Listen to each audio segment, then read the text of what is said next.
PR সহ ৫ দফা দাবিতে ঝিনাইদহে জামায়াতের র্যালি ও স্মারকলিপি পেশ। শাহীন আলমের ভিডিওচিত্রে দেখুন বিস্তারিত।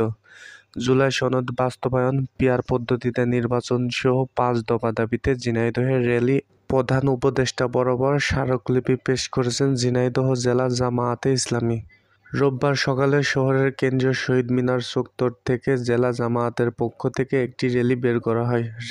র্যালিটি ঝিনাইদহ-চুয়াডাঙ্গা মহাসড়কের বিভিন্ন স্থান প্রদক্ষিণ করে জেলা প্রশাসকের কার্যালয়ের সামনে গিয়ে শেষ হয়।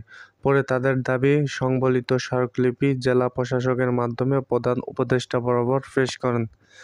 এর আগে শহীদ মিনার চত্বরে সংক্ষিপ্ত সমাবেশে জেলা জামায়াতের আমির অধ্যাপক আলী আজম মোহাম্মদ আবু বক্কর, নায়েবে আমির আব্দুল আলিম, সেক্রেটারি অধ্যাপক আবুল আওয়াল, সহকারী সেক্রেটারি কাজী সাকির আহমেদ, কেন্দ্রীয় শূরা সদস্য প্রফেসর মতিউর রহমান, বাইতুল মাল সম্পাদক তাইজুল ইসলাম, সাধারণ আমির ডক্টর হাবিবুর রহমান, শহর শাখার আমির অ্যাডভোকেট ইসমাইল হোসেন সহ অন্যান্যরা বক্তব্য রাখেন। সেই সময় বক্তারা ফেব্রুয়ারিতে নির্বাচনের আগেই জুলাই সনদ বাস্তবায়ন করে পিআর পদ্ধতিতে নির্বাচনের দাবি জানান।